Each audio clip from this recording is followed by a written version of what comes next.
I never thought a piece of metal could hold so much weight. But as I sat in that conference room on Tuesday morning, watching Veronica Ashford's perfectly manicured finger point at my mother's ring, I felt the full burden of everything I'd been carrying for 3 years. "Is that supposed to be a sapphire?" Her voice cut through the morning briefing like broken glass. 20 pairs of eyes turned toward me. "Amber, sweetie, where did you get that tragic little thing?" "Goodwill?" My throat closed. The ring suddenly felt hot against my skin, like it was burning a brand into my finger. I wanted to pull my hand under the table, hide it away, but moving felt impossible. Everyone was staring now. The morning sun streaming through the conference room windows made the stones sparkle a deep blue that had once made my mother's eyes light up when she wore it. "I'm sorry, Veronica leaned forward, her designer blazer rustling with the movement. "I couldn't help but notice you've been wearing that same outfit rotation for, 3 months now? The clearance rack collection from Target? And now this adorable attempt at jewelry. It's just so."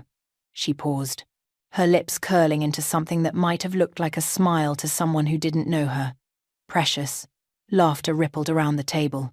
Not from everyone. Nina, 2 seats down, looked horrified, and a few others studied their laptops with sudden intensity. But Veronica's usual crowd ate it up. Jennifer from marketing actually snorted. "It's vintage," I heard myself say. My voice came out smaller than I intended. "Vintage." Veronica repeated the word like it tasted funny. "Is that what we're calling thrift store finds now? Because, honey, I hate to break it to you, but that setting looks like it came from one of those coin-operated machines at the grocery store. You know, the ones where you put in a quarter and hope for the best." More laughter. Louder this time. Gerald Ashford, Veronica's father and the company's vice president, sat at the head of the table reviewing his notes. He glanced up at the commotion, saw his daughter performing, and returned to his papers without a word. That lack of response was its own form of approval. "I mean, if you're going to play dress-up with fake jewelry," Veronica continued, really warming to her audience now, "at least commit to the bit. Get yourself a whole collection of dollar store diamonds. Make it a statement. This sad little solo act is just—" She waved her hand dismissively, and her actual sapphire bracelet, the real kind that probably cost more than my yearly salary, caught the light. "Depressing." My face burned. I looked down at the ring, at the intricate filigree work along the band that had been crafted by hands that knew what they were doing. The sapphire wasn't large, but it was deep and clear, and if you looked closely, you could see facets cut with precision that modern jewelers rarely bothered with anymore. My father had told me once that this stone had a story, something about European royalty, and an auction in London, and a love so profound he'd spent an amount I couldn't fathom to capture it in physical form. But I couldn't say any of that. I'd made a promise 3 years ago, and I kept my promises. "It probably came from a dead person's estate sale," Veronica added, and something in her voice had shifted from performative cruelty to genuine disdain. "You know, when someone dies and their family sells off all their junk because nobody actually wants it. That's the vibe I'm getting. Donation pile jewelry." My fingers curled into a fist under the table.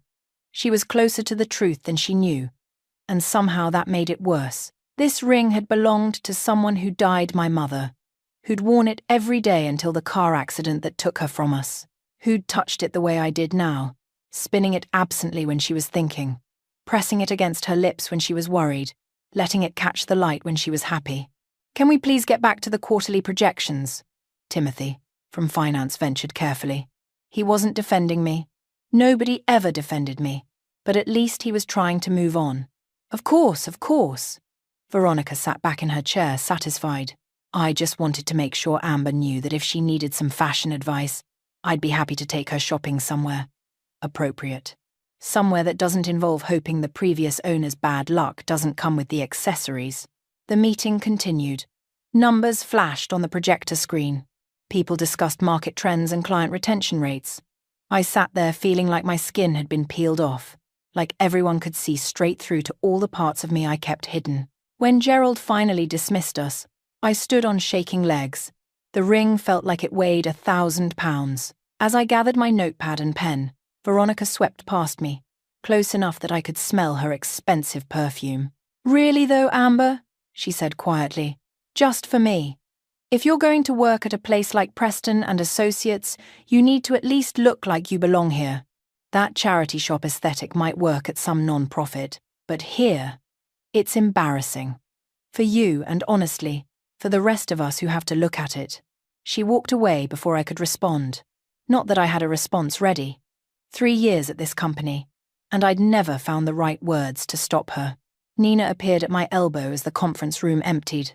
I hate her, she whispered fiercely. I hate her so much. It's fine, I said automatically. It's not fine. None of this is fine. You should report her to HR. Her dad's the VP, Nina. HR isn't going to do anything. I headed for the door, desperate to be anywhere else. Then you should tell her off. Stand up for yourself. Tell her what? I turned to face my only friend in this building. Tell her the truth? Tell her who I really am? That's not going to happen. Nina's expression softened. She didn't know the whole story, nobody did, but she knew enough to understand I had my reasons for keeping quiet. I just wish you didn't have to take this, she said. I looked down at the ring again. In the hallway's fluorescent lighting, it looked darker, less brilliant than it had in the conference room. Just a band of metal and a blue stone that meant everything to me and nothing to anyone else. Some battles aren't worth revealing who you really are, I told Nina. It was something I'd learned the hard way, something that had kept me safe and small and invisible for 3 years. But as I walked back to my cubicle, past Veronica's office where I could hear her laughing with her friends about something, past Gerald's door where he was probably already forgetting the whole incident, past all the people who looked through me like I was made of glass, I felt something shift. My father's words echoed in my memory, spoken on the day he'd given me this ring to keep. This ring has more history than most people's entire families. Wear it with pride but never explain it to those who don't deserve to know. I'd worn it with quiet dignity. I'd protected its secrets and mine. But pride? That was harder to hold on to when someone spent every day trying to strip it away. I sat at my desk and pulled up the financial analysis I'd been working on. Numbers calmed me. Logic made sense when people didn't. And if I focused hard enough on the spreadsheets, I could almost forget the sound of Veronica's laughter, almost forget the weight of everything I carried alone. Almost. The bathroom mirror showed me a face I barely recognized. Red-rimmed eyes, blotchy cheeks, lips pressed so tight they'd gone white. I turned on the faucet and let cold water run over my hands, watching it swirl down the drain like I wished this entire morning would disappear. The ring glinted under the harsh bathroom lights. I touched it gently, tracing the delicate metalwork that framed the sapphire. My mother used to do the same thing, run her fingers along the band when she was thinking or upset. I'd watched her do it 1,000 times before the accident, before everything ended. I was 13 when the car skidded off that wet road, 13 when I lost my mother and watched my father crumble into someone I didn't recognize. Lawrence Collins, the name that had once commanded boardrooms and moved markets, became a ghost in his own house. He stopped going to the office, stopped taking calls, stopped being the man who'd built an empire from nothing but intelligence and instinct. The house got quieter. Staff started leaving. My father would spend days in his study, door locked, and I'd sit outside in the hallway doing homework because being near him felt better than being alone, even if there was a door between us. On my 18th birthday, he called me into that study. The room smelled like old books and the whiskey he'd started drinking too much of. He looked older than he should have, grey creeping into his dark hair, lines carved deep around his eyes. I can't do this anymore, he'd said. Not as an apology, just as a fact. He set up a trust fund enough to pay for college, for an apartment, for a simple life. Nothing extravagant. Then he gave me the ring. My mother's ring. The one he'd bought her before I was born. Before the massive house, and the fleet of cars and the life most people only dreamed about. Build something, on your own, he'd told me. Don't use my name. Don't tell people who you are. Promise me, Amber. Promise me you'll succeed because of who you are, not whose daughter you are. I'd promised. What else could I do? He was falling apart, and I was 18 and terrified, and grieving too. So I took the ring, and the money, and the promise, and I left. That was 10 years ago. I'd kept that promise through college, through my first terrible job, through every moment of the past 3 years at Preston and Associates. I'd watched Veronica mock my clothes and my quiet nature and everything about me. And I'd never once said the words that would make it all stop, because some part of me believed my father was right. If I succeeded as myself, it would mean something. It would prove I was more than just his daughter. It would prove I deserved to exist in my own right. But standing in this bathroom, staring at my reflection, I wondered what exactly I was proving. That I could take abuse?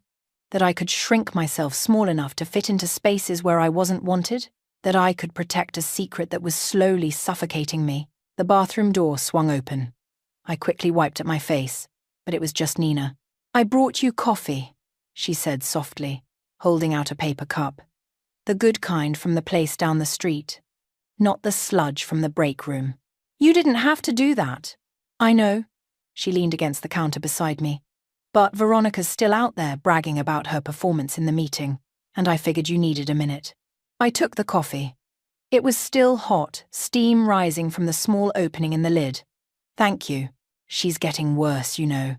This isn't normal workplace stuff anymore. It's targeted harassment." Nina's voice was careful, like she was testing how much she could say. "Last week, she took credit for your entire market analysis. Today, she humiliated you in front of everyone. What's it going to be next week?" "I'll handle it." "How? By sitting there and taking it?" Nina's frustration leaked through. She was a good person, maybe too good for a place like this. "You're brilliant, Amber. Everyone who actually pays attention knows it. Your financial models are the best in the department. You catch errors nobody else sees, but you just let her walk all over you. Because fighting back means explaining. Explaining means breaking my promise. Breaking my promise means losing the last connection I have to my father, even if that connection is just keeping my word to a man I haven't spoken to in 3 years. But I couldn't say any of that. "Some battles aren't worth fighting," I said instead. Nina sighed. "I don't understand you sometimes, but I'm here if you need me, okay?" After she left, I stayed in the bathroom for another minute, then 2, then 5. Finally, I forced myself to go back to my desk. The afternoon crawled by like something wounded. Veronica sent an email chain that included half the office, making subtle digs about maintaining professional standards and representing the company appropriately. I wasn't mentioned by name, but everyone knew. At 3 o'clock, she walked past my cubicle with Jennifer and 2 other members of her usual group. They were talking just loud enough for me to hear. "I'm just saying, if you can't afford to dress professionally, maybe consulting isn't the right field. Some people are better suited for non-profit work. Or retail." "Nothing wrong with retail. Laughter. Always laughter." Gerald Ashford walked past 20 minutes later. He glanced at me, and for just a second, I thought I saw something like discomfort in his eyes. Like maybe he knew what his daughter was doing and felt bad about it, but he kept walking.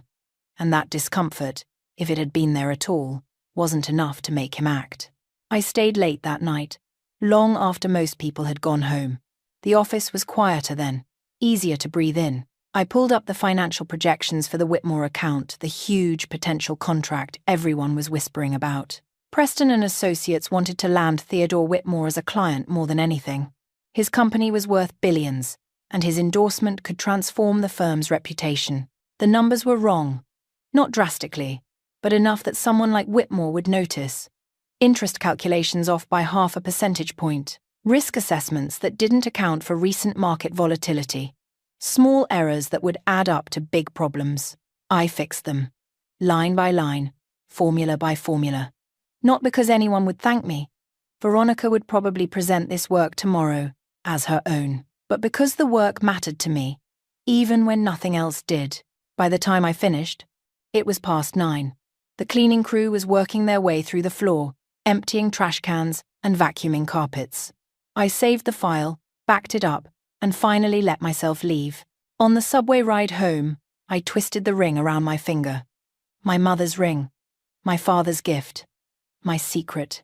I wondered, not for the first time, if keeping promises was worth this much pain. If my father would even care that I'd kept his rules, disappeared into anonymity, succeeded quietly while being treated like I didn't matter. But I'd made a promise, and the daughter of Lawrence Collins kept her promises. Even when they were killing her. The office erupted at 8:45 the next morning.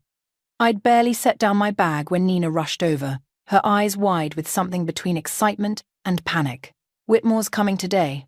Like, right now, this morning." My stomach dropped. "Theodore Whitmore? The Whitmore Industries, Theodore Whitmore?" "Yes." Apparently he moved up his visit. "Didn't give us any warning. Gerald's losing his mind." She lowered her voice. "They're pulling together a presentation team right now." I looked across the office floor and saw exactly what she meant. Gerald stood outside the main conference room, tie slightly crooked, snapping orders at anyone within earshot. Veronica was already in full performance mode, directing people like she was conducting an orchestra. The energy felt frantic, desperate. "All hands meeting in 5 minutes," Nina said. "Everyone has to be there." The conference room filled quickly. Gerald stood at the front, trying to project calm authority, while his forehead gleamed with sweat. "As you've all heard, Mr. Whitmore has adjusted his timeline. He'll be here within the hour to evaluate our firm for a potential partnership. This contract would be worth approximately $300 million over 5 years. Murmurs rippled through the room. 300 million. That was more than most of us would see in multiple lifetimes. "Veronica will lead the presentation team," Gerald continued. "Of course she would. She'll be supported by Timothy, Jennifer, and Robert. The rest of you will maintain normal operations but be available if needed. Mr. Whitmore may want to tour the facilities, see how we actually work. So everyone stays sharp, stays professional, stays visible." His eyes swept the room and landed on me for just a second. I saw the thought cross his face. Should I even be visible right now? After yesterday? But he moved on without comment. "Veronica, you have 40 minutes to finalize the presentation." "Already done, Dad." She smiled brightly. "I've been working on the Whitmore pitch for weeks. We're completely prepared." Liar. I'd rebuilt that entire financial model last night because her version was full of holes. But I stayed quiet. What was the point? We scattered back to our desks. I tried to focus on routine work, but concentration was impossible. The entire office buzzed with nervous energy. People straightened their desks, adjusted their clothes, practiced their professional smiles. Even Nina, who rarely cared about impressing higher-ups, checked her appearance 3 times. At 9:30, the elevator chimed. Gerald hurried to greet our visitor, and we all tried to look busy while desperately wanting to see. Theodore Whitmore stepped onto our floor like he owned it. Probably because men like him owned most things. He was older than I expected, late 60s, maybe with silver hair and sharp eyes that seemed to catalogue everything they touched. He wore a suit that probably cost more than my entire wardrobe, but he wore it casually, like it was just clothes. 2 people flanked him. Security, I guessed, from the way they moved and watched. "Mr. Whitmore, welcome to Preston and Associates." Gerald's voice carried across the floor, too loud, too eager. "We're thrilled to have this opportunity to present our proposal. Let's see what you've prepared." Whitmore's voice was gravelly, controlled. Not warm, but not cold either. Just assessing. They disappeared into the conference room. The glass walls let us see in Veronica standing at the front, animated and confident, gesturing at slides that contained work I'd done. Timothy and Jennifer nodded along like backup singers. I turned back to my computer screen. This wasn't my world. I'd learned that lesson over and over. An hour passed. The presentation continued. Through the glass, I could see Whitmore's expression remain neutral. Not impressed, not disappointed. Just listening, watching, calculating. Then he stood, said something to Gerald, and walked out of the conference room. The entire office tensed. Was he leaving? Had we failed already? But no. He was walking through the office floor, his security detail trailing behind. Gerald scrambled to follow, trying to narrate something about our talented team and our collaborative environment. Whitmore ignored him, moving slowly between cubicles, studying how people actually worked. He paused at desks. glanced at computer screens, observed the real operations behind the polished presentation. Several people noticed him and straightened up, suddenly aware they were being evaluated. I kept my head down, focusing on the spreadsheet in front of me. I didn't need Theodore Whitmore's attention. I didn't need anyone's attention. Invisible was safer, but I had this habit when I was concentrating, twisting my ring, spinning it around my finger while I thought through problems. It helped me focus. My mother used to do the same thing, and I'd inherited the gesture along with the jewelry. I was deep into a complicated formula when I felt it, that sensation of being watched. I looked up. Theodore Whitmore stood 3 feet from my cubicle, not moving, not speaking, just staring at my hand, at my ring. His face had gone completely white, like someone had drained all the blood from it in an instant.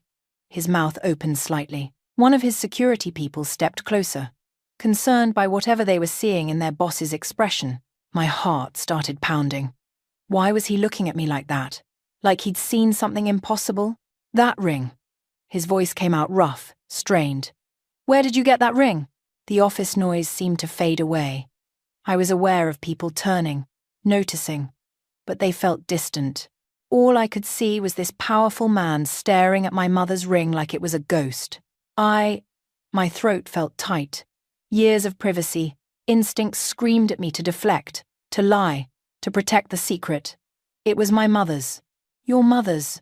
He repeated the words slowly, like he was trying to make sense of them. His hand was shaking, actually shaking. Where did your mother get it? My father gave it to her. The words came out barely above a whisper. Whitmore took a step closer. Gerald appeared at his elbow, confused and concerned. Mr. Whitmore, is everything. Your father's name. Whitmore cut him off without even glancing in his direction. His eyes were locked on mine, intense and desperate. I need to know your father's name. Every instinct told me to run, to refuse, to keep the promise I'd kept for 10 years. But something in his face, the shock, the recognition, the impossible hope unlocked something in me. Lawrence Collins, I said. For a moment, nothing happened. Whitmore just stood there, frozen, processing. Then he screamed. Not a shout, a scream. Sharp and shocked and so loud that everyone on the entire floor jumped. Then they have no idea who you are. His voice boomed across the office, echoing off the walls, shattering the professional silence. People stood up from their desks.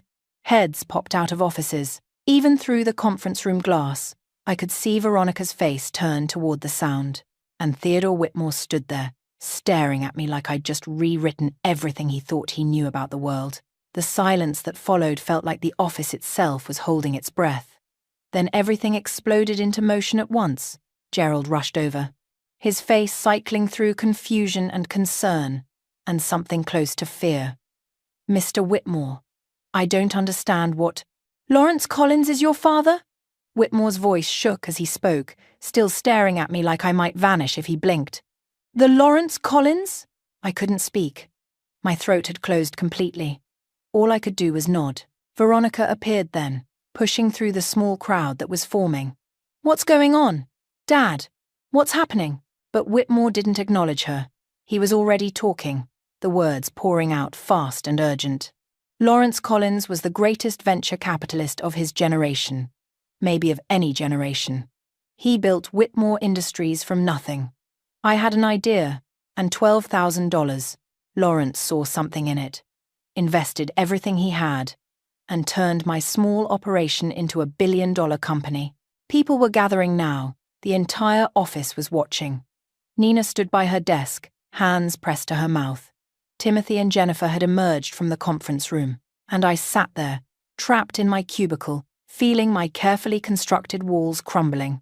He had the golden touch, Whitmore continued, addressing the crowd now more than just me. Every investment he made succeeded. Not because he was lucky, because he was brilliant. His strategies are still taught at Harvard Business School. His risk assessment models revolutionized the industry. And then, 15 years ago, after a family tragedy, he just disappeared. My chest felt tight. Hearing someone else tell my father's story felt like being stripped naked in front of everyone. Some people thought he died, Whitmore said quietly. Others thought he'd lost his mind, but no one knew the truth. He just vanished from the business world completely. His eyes returned to me. I've managed his investments for 15 years. He asked me to handle his assets, to respect his privacy, to never reveal where he'd gone or what he was doing. I kept that promise, but I never knew about a daughter. This is ridiculous. Veronica's voice cut through sharp and defensive. She's making this up. She works in a cubicle wearing thrift store clothes. She can't be. The ring. Whitmore turned to her, and his expression made her take a step back. That ring she's wearing. I was there when Lawrence bought it. He moved closer to my desk, and instinctively I held up my hand so he could see it better. His eyes went distant, remembering. London. 17 years ago. We'd just closed a major deal, and Lawrence was celebrating. There was an estate auction at Christie's items from European aristocracy, and there was this ring. He gestured at my hand. It belonged to the Duchess of Cambridge in the 1890 seconds. The sapphire was mined in Kashmir, and the setting was designed by a jeweller whose work is in museums now. The office was completely silent. Even the air conditioning seemed to have stopped humming. Lawrence saw it and said it was perfect for your mother, that it matched her grace, her elegance, her strength. The bidding went high, very high, but Lawrence wouldn't stop. Whitmore's voice softened. He paid $2.3 million for that ring. The number hit like a physical blow. I heard someone gasp. Veronica made a choking sound. $2.3 million. Thrift store ring. Whitmore's voice turned cold as he looked at Veronica. That's what you called it yesterday, isn't it? In the meeting? When you humiliated this woman in front of 20 colleagues. Veronica's face went from red to white to grey. I didn't know, I thought. You didn't think. Whitmore's contempt was sharp enough to cut. You saw someone you perceived as beneath you, and you decided cruelty was entertainment. Gerald tried to intervene, his voice conciliating. Mr. Whitmore, I'm sure this is all just a misunderstanding. Veronica didn't mean. I was here early this morning, Whitmore interrupted, walking through the building before anyone expected me. I passed your conference room during yesterday's meeting. I heard every word your daughter said, every insult, every calculated humiliation. His gaze moved to Gerald. And I watched you sit there and do nothing. The vice president's face crumbled. This wasn't just about embarrassment anymore. This was about $300 million walking away. Whitmore turned back to me. His expression had shifted from shock to something gentler, sadder. Your father and I were best friends. When he withdrew from the world, when he asked me to take over managing his assets, I tried to respect his grief. I knew he'd lost his wife. I didn't know he had a daughter he was protecting, teaching, preparing for the world in his own way. He wanted me to succeed on my own, I heard myself say. My voice sounded strange, distant, without his name, without his money. He wanted to know if I could build something myself. And you have. Whitmore's smile was genuine. Do you know what the Collins Trust is worth now? With 15 years of compound returns, strategic reinvestment, and the growth of his existing portfolio, I shook my head. My father had given me enough to live on, enough to be independent. I'd never asked about the rest, never wanted to know. That would have felt like breaking the promise. $3.7 billion. The number didn't feel real. It was too large, too abstract, like hearing about distances between stars. You're not just Lawrence Collins' daughter, Amber. You're one of the wealthiest women in the country, whether you knew it or not, whether you wanted it or not. Whitmore pulled out his phone. And your father needs to know what's happened to you here. He needs to know what you've endured while keeping your promise to him. No, wait. Panic flooded through me. I hadn't spoken to my father in 3 years. 3 years of silence, of keeping his rules, of being what he asked me to be. What would he think of all this? Of his secret being exposed? Of his wishes being destroyed in one terrible moment? But Whitmore was already dialing. Lawrence has been following your career through me. He knows you work here. He knows about your brilliant analyses, your integrity, your strength. He's so proud of you, even from a distance. But he doesn't know about this. His gesture encompassed the office, Veronica's stricken face, The years of small cruelties. The phone rang once, twice. Then a voice I hadn't heard in 3 years answered. Theodore? My father's voice. Older than I remembered, rougher, but unmistakably him. And hearing it after so long made something break open inside my chest. Lawrence, Whitmore said gently, I'm here with your daughter. There's something you need to know. Around me, the office remained frozen. Veronica looked like she might be sick. Gerald's career was visibly ending in real time. Nina had tears streaming down her face, and I sat in my small cubicle, wearing my mother's $2 million ring, while the life I'd carefully built for 10 years shattered into pieces I couldn't begin to put back together. Whitmore stepped into Gerald's office with me, closing the door on the chaos outside. Through the glass walls, I could see the entire office watching, but at least we had the illusion of privacy. Lawrence, your daughter has been working at Preston & Associates for 3 years, Whitmore said into the phone. And she's been subjected to systematic workplace harassment by the vice president's daughter. I couldn't hear my father's response, but I saw Whitmore's expression tighten. Yes, I'm certain. I witnessed it myself yesterday. Public humiliation about her clothing, her background, and particularly about the ring you gave her mother. The ring she wears every day. A pause. They called it a thrift store trinket, Lawrence. They laughed at her. Whitmore held out the phone to me. He wants to talk to you. My hand shook as I took it. For a moment, I couldn't make myself speak. 3 years of silence stretched between us like an ocean. Amber! My father's voice cracked. Is that really you? Hi, Dad. 2 words, and suddenly I was 13 again, sitting outside his locked study door. I'm so sorry. He was crying. I could hear it. I thought I was teaching you strength. I thought making you independent would protect you. But I just left you alone. You didn't leave me alone. I made a promise. I kept it. You shouldn't have had to. His breath hitched. Theodore's been sending me reports. He didn't know I asked him to watch over you. He thought he was just keeping me informed about the company. But I've seen your work, sweetheart. Your financial models are extraordinary. You're brilliant. Just like I knew you would be. Tears burned behind my eyes. I didn't use your name. I did it myself. I know you did, and I'm so proud of you. But I was wrong to ask you to hide. Wrong to make you carry that secret alone. Wrong to think that success without acknowledgement was somehow more pure. He paused. Your mother would be furious with me. That made me laugh despite everything. Because it was true. Mum had never believed in unnecessary suffering. She would have hated watching me endure Veronica's cruelty in silence. Things are going to change now, Dad said quietly. Your cover is gone. But maybe that's not a bad thing.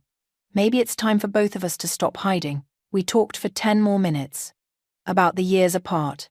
About his grief and isolation. About the life he'd been living in seclusion, managing investments remotely, avoiding the world that reminded him of what he'd lost. And about his decision, made right there on the phone, to finally come back. When I handed the phone back to Whitmore, I felt lighter and heavier all at once. He's coming to the city, Whitmore told me after finishing the call. He wants to see you. Tonight, if possible. I nodded, unable to speak past the knot in my throat. We emerged from the office to find controlled pandemonium. Gerald stood near the conference room, surrounded by senior partners who'd apparently been summoned. Their expressions ranged from anger to panic. Veronica sat at her desk, not working, just staring at nothing. Whitmore addressed the room, his voice carrying easily. Preston & Associates will not be receiving the Whitmore Industries contract. I cannot in good conscience partner with a firm that tolerates the treatment I've witnessed here. Gerald made a desperate sound. Mr. Whitmore, please, if you'd just allow us to explain. Explain what? That you sat in a meeting while your daughter publicly mocked an employee? That you've allowed a toxic work environment to flourish because confronting it was inconvenient? Whitmore's tone could have frozen water. I built my company on integrity and respect. I won't compromise those values now. $300 million. Gone. Just like that.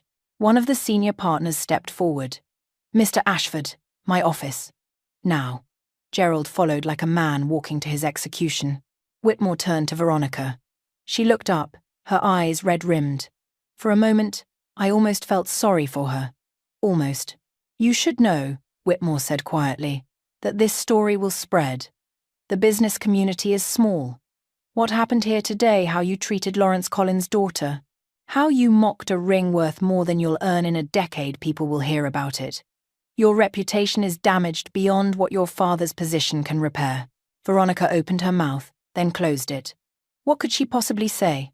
You can apologize to Amber if you'd like, Whitmore continued, though I suspect you're more sorry you got caught than sorry for your actions. She looked at me then, really looked at me for the first time in 3 years. I saw fear there, and embarrassment, and something that might have been genuine remorse buried deep. But mostly I saw someone realizing that cruelty had consequences. I'm sorry, she whispered. I wanted to feel triumphant, vindicated, but mostly I just felt tired. I know, I said, and that was all. Nina approached carefully after Whitmore moved away to speak with the senior partners. She hugged me without asking permission, holding on tight. You're a billionaire, she whispered. An actual billionaire. And you've been sitting next to me eating grocery store sandwiches for 3 years. The sandwiches were good, I said, and she laughed through her tears. Other colleagues approached with careful respect, people who'd ignored me for years, suddenly remembering every conversation we'd had. I accepted their attention with polite distance. I knew what this was, not genuine connection, just recalibration based on new information. By noon, Gerald had been called into a meeting with the board. By 2 o'clock, rumors said he was being asked to resign. Veronica left the office at 3, carrying a box of her belongings. She didn't look at anyone as she walked to the elevator. I spent the afternoon gathering my own things. Not because I was fired, several people had assured me I could stay, that changes were coming, that things would be different. But I was done with this place. Done with being small. Done with hiding. Nina helped me pack, reminiscing about the good moments we'd shared. What are you going to do now? She asked. I don't know, I admitted. See my father. Figure out who I am when I'm not keeping secrets. Maybe build something new. Whatever it is, you'll be amazing at it. At 5 o'clock, Whitmore found me by my empty cubicle. Ready? Ready for what? Your father's already on his way to the city. I told him I'd bring you to dinner. He smiled. If that's okay with you. I looked around the office one last time. At the cubicle where I'd spent 3 years proving myself to people who didn't care. At the conference room where Veronica had tried to break me. At the space I'd occupied while keeping a promise that had cost me so much. Then I picked up my bag and followed Whitmore to the elevator. In the car, I twisted my mother's ring, my $2 million inheritance, my hidden treasure, my constant reminder of everything I'd lost and kept. The sapphire caught the afternoon light, throwing blue shadows across my hands. Your father asked me to tell you something, Whitmore said as we drove. He said to tell you that you kept your promise. You proved you could succeed on your own, and now it's time to discover what you can do without limits. The city passed by outside the window. Somewhere in it, my father was waiting. After 3 years of silence, we'd have dinner. We'd talk. We'd figure out what came next. I didn't know what my future looked like. Didn't know if I'd join my father's world or build my own empire, or find some entirely different path. But for the first time in years, I didn't have to hide. Didn't have to diminish myself. Didn't have to apologize for existing. The ring sparkled on my finger, no longer a secret I guarded, but a bridge between who I'd been and who I was becoming. I was Amber Collins, daughter of Lawrence Collins, keeper of promises, survivor of cruelty, and finally, completely, undeniably, free.